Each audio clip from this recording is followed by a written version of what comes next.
What's up, everyone? Matt Gajewski here, back again talking college football. And today we are talking Ohio State, the defending national champions ahead of the 2025 season. Before we get started, make sure to hit that thumbs up button, subscribe to the channel. Those two things help a ton for a small channel like this. Even if you don't think they matter, I thought that for a long time. They really do now that I've been doing this. Thank you if you've done that. Last thing, we are recording this on May 6th. Portal window just closed for the spring. Ohio State, maybe not done adding guys. I'm not sure. They are not a team that adds a ton of players. They are definitely more quality over quantity. So we will see.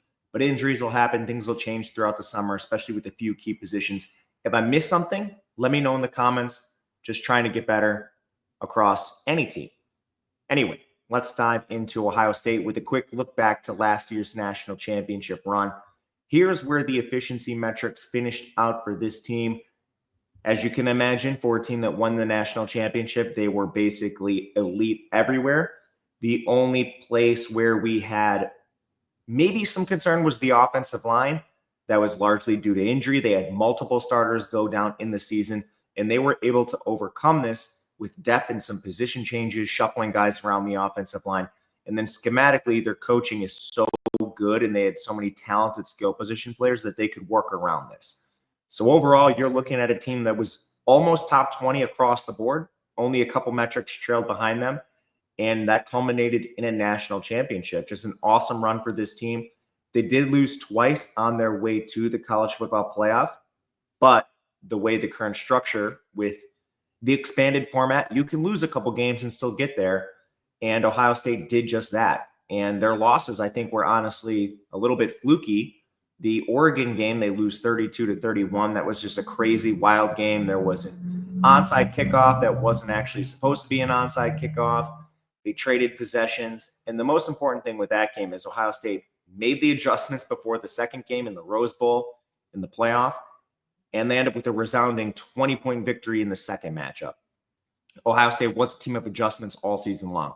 Their second loss was a crazy game against Michigan. It was a 13-10 loss. Nothing really got going in that game. A lot of people have argued Ohio State sort of ran their offense into the teeth of the Michigan defense, which I do see. And honestly, that's what cost them that game, the offense just not being able to get going. But they immediately rebounded, beating Tennessee, Oregon, Texas, and then Notre Dame on their way to a national championship, which validates Ryan Day. Not that he needed it. He's now entering his 7th season as head coach, 70-10 in his career, 14-2 last year. We already mentioned the wins and losses there. Does have to change over his staff. Chip Kelly heads to the NFL, so they promote longtime wide receiver and pass game coordinator Brian Hartline. He's their full-time OC. Continuity, he's been with multiple OCs and Ryan Day for a long time now. I believe they're going on 9 or 10 years of those two together, something ridiculous. But defensive coordinator, they lose Jim Knowles to Penn State, so they go out and hire Matt Patricia. We haven't seen much of him recently. He spent last year away from football. He was an analyst the 3 prior seasons, so there's not too much to go on with Patricia. Obviously, longtime DC for Bill Belichick, gets his head coaching chance, fails with the Lions, and since then he's bounced around a little bit. But we've seen some of these reclamation projects, especially the ones that have had success at a high level, end up getting their second chance and going on to good things. So I don't think we should be just assuming this is a bad hire by any means. Ryan Day certainly knows what he's doing. And there will be other coaches with a lot of their fingerprints on the defense as well. So where do we go from here? Let's look at talent acquisition and retention over the last couple seasons. Ohio State is recruiting at a top 5 level perennially. This is a year-over-year thing. First or second in the Big Ten in the last 3 seasons. The biggest thing with Ohio State, they have some of the best retention in the country. They're a team that has a payroll that is towards the top of the country. But the thing that is different between Ohio State and a lot of teams, they're spending on themselves, they're spending on their roster and developing this talent year over year. I would argue they are the best team in the country at doing this. They've only lost 1 player from last year's class and only a few from the 2023 class. Those are top 3 classes stacked year over year.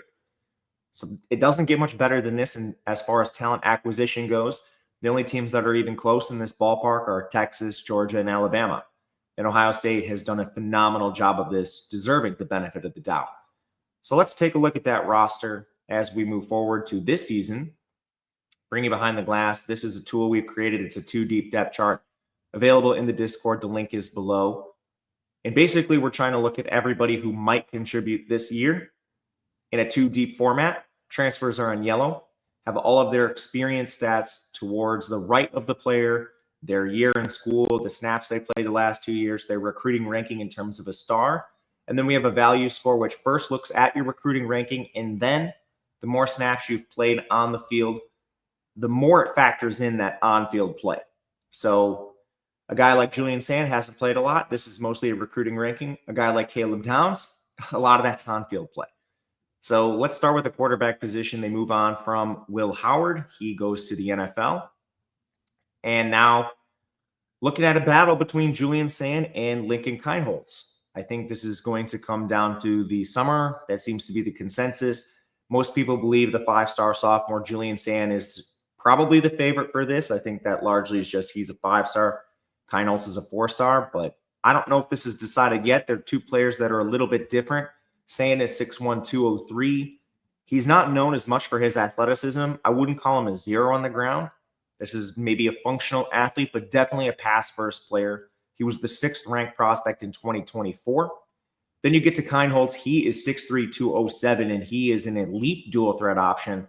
We had Ryan Day discuss him, calling him one of the most athletic players on the team, which is wild for a dual-threat QB, but he rushed for over 1,000 yards in both of his final 2 high school seasons. His recruiting ranking was 194th in 2023. And the bottom line with this is, even though they're changing signal colors, these players are both elite options. This is just what Ohio State does year over year. They stack the QB position. Even their 3rd stringer, incoming freshman, 5-star, 7th overall prospect, Tavian St. Clair. Not really a component in this current quarterback battle, but 6'4", 225, good runner, still a fast first player. Not a factor this year, likely, but definitely in the years to come. And this is how Ohio State has built a year-over-year winner. A lot of it starts with QB, the most important position, and they continually stack this room full of talent. So I'm expecting this to definitely not be a weakness this year. We'll see if they can coax the ceiling out of one of these younger players. I have optimism with this staff. Running back. Lost Quinshon Judkins and Trevion Henderson. That's a pair of day 2 picks in the NFL, so big shoes to fill. They obviously recruit this position well, but they bring in a transfer in C.J. Donaldson from West Virginia. Big back, 6'2", 240. Rushed for 734 yards last year, 4.5 yards per carry, 14 catches. He has over 2,000 yards rushing in his 3-year career at 5 yards per carry with 32 catches. A do-it-all back, but fortunately for him, he's probably not going to need to with Ohio State's recruiting. They do return their 4th leading rusher in sophomore 4-star James Peoples. He rushed 49 times for 197 yards, caught 1 pass last year. He's 5'10", 203. I was interested this spring to see how he would do, and he did not receive as much hype as I thought he might. The players that actually were the standouts this spring were freshman 4-star Bo Jackson and 3-star sophomore Sam Williams-Dixon. Williams-Dixon briefly entered the portal, probably because he balled out this spring, but then he elected to return.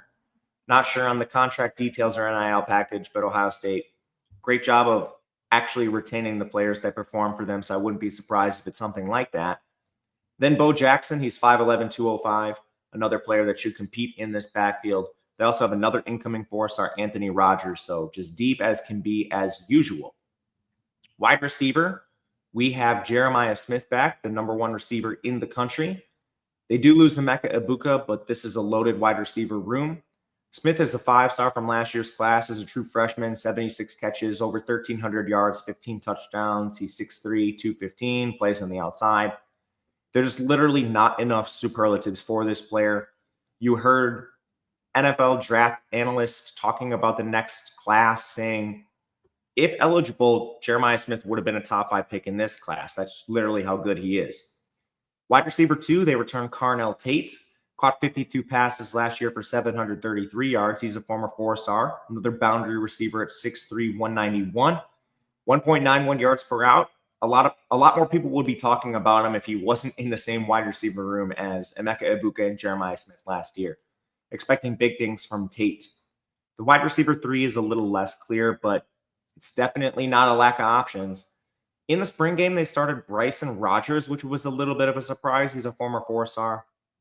Last year, he only had 5 catches, but he's 6'2", 185, brings some inside-out versatility. I think most people thought this was going to be former 5-star Brandon Enos, and I think that is still where I would put my money if I was betting on someone to go out and win this wide receiver 3 job.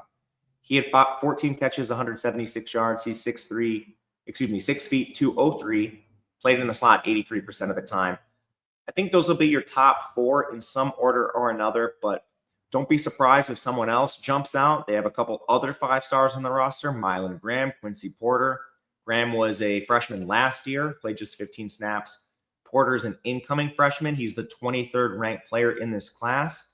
And that doesn't even factor in. They have a couple more 4-stars on the roster, all of them incoming freshmen that I'm not sure play just yet this year. Desi Jones, Philip Bill, and Bogpin Miller. We'll see what they can offer.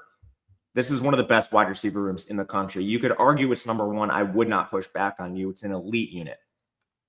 Tight end, they lose G. Scott. They go out, and this is one of their transfers. They add Max Clare. Every transfer they bring in is thoughtful and will contribute in some way, whether it's veteran leadership or just immediate on-field play. Max Clare is 6'4", 240, comes over from Purdue, 51 catches for 684 yards. One of the most versatile tight ends in the conference. He can play inside and out. He played 59% of his snaps in the slot, 2.22 yards per route, above average blocking numbers. What an elite transfer. And when they go into 12, they have a couple options. 4-star Jelani Thurman's back. He's 6'6", 260. Awesome blocker for this team when you want to run these big sets. Will Kasmerick is returning as well. The Ohio transfer got injured last year, but he's 6'6", 260. Another good blocker with 50 career catches. And man, they just have so many 4-stars. Maxon LeBlanc, Demarion Witten, Nate Roberts, Brody Lennon.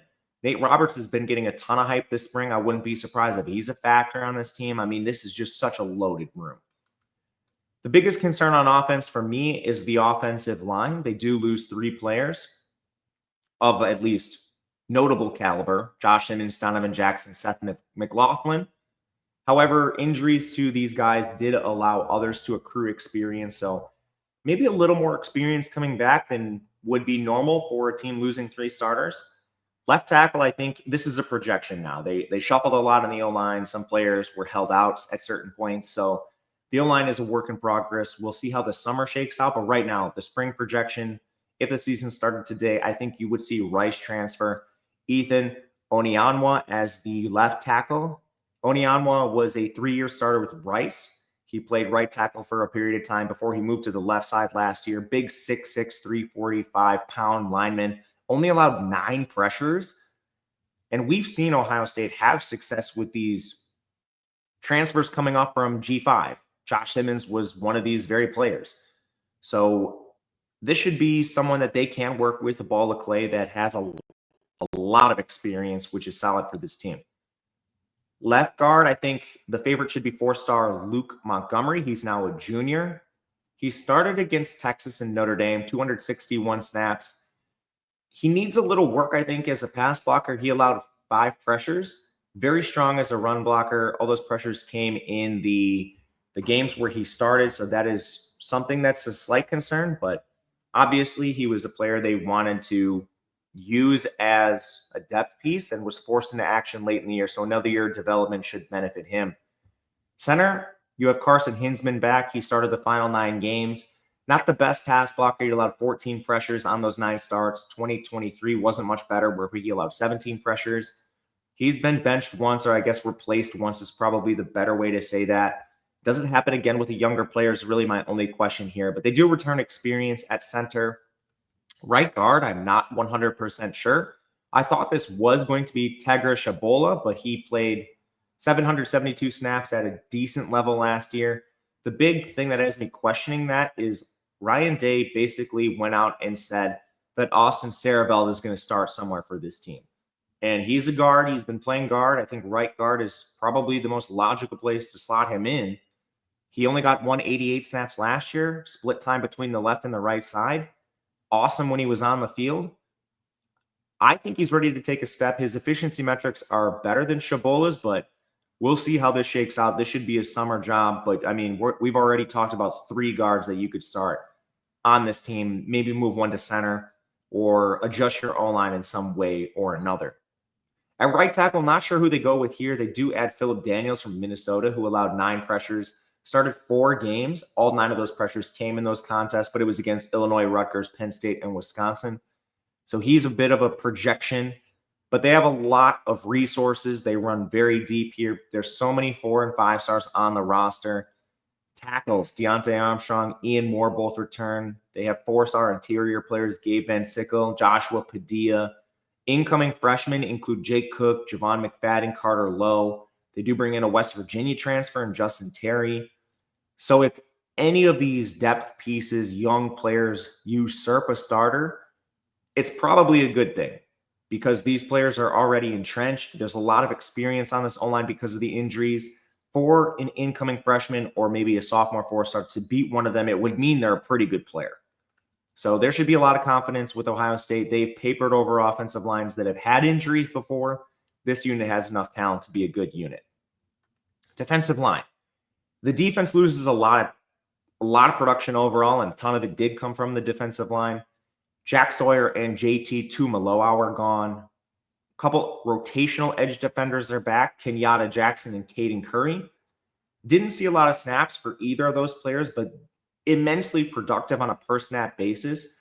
Kenyatta Jackson had 17 pressures, Caden Curry had 13. They also have moved around a couple guys. Former 5-star CJ Hicks is playing this edge linebacker hybrid role. He is not quite lived up to his 5-star recruiting pedigree, but this defense has been loaded for years. Not the most shame there. And I think the position change or shift a little bit in his role will help him. They also bring in an edge rusher in Bo Atkinson, former 4-star with North Carolina, 25 pressures on 381 snaps last year. Even with the departures, this unit is good and pretty loaded. For depth, they bring in Idaho State transfer Logan George, 37 pressures in the FCS last year. Don't know if you really need him, but depth is there. Joshua Mickens is also back, a former 4-star, and they bring in a pair of 4-star freshmen. Loaded. Defensive tackle, they lose Ty Hamilton, Talik Williams, early draft pick to the Lions. A couple players with experience return. Caden McDonald, 4-star junior, played 216 snaps, especially good against the run. He's 325 pounds. Edric Houston, he's now a 5-star sophomore, played elite football on his 141 snaps. Great place to start, but as usual, you can rotate. Former 4-star Tywone Malone is still there. He came back after he was an Ole Miss transfer a couple cycles ago. We'll see what he can provide. They have a couple of 4-star juniors and Jason Moore, Will Smith Jr., who played a little bit. 4-star sophomore Dominic Kirks is back. They added a couple 4-star freshmen in Jarquez Carter and Maxwell Roy. This defensive line likely takes a slight step back, but there's just too much talent for this to not be a unit that is very good in the Big Ten and probably one of the better units in the country.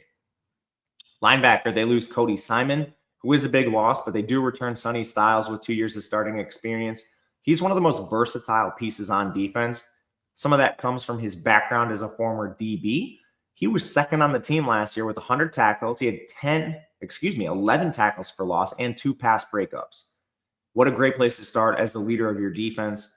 Their second linebacker should be 4-star junior Arvell Reese, who played 309 snaps last year. 43 tackles and 4 TFLs is an incredible amount of production for only 309 snaps. Behind them, a little unsettled, but again, it's not for a lack of depth. Peyton Pierce is back. The staff singled him out this spring after he played just 31 snaps last year. Also, 4-star freshman Riley Pettijohn has been receiving a lot of praise, already up 15 pounds since he enrolled early this spring. A couple other 4-stars, Garrett Stover, Ty Howard. They should be on the roster now. They are on the roster. Ty Howard comes over from Duquesne. He was all conference last year.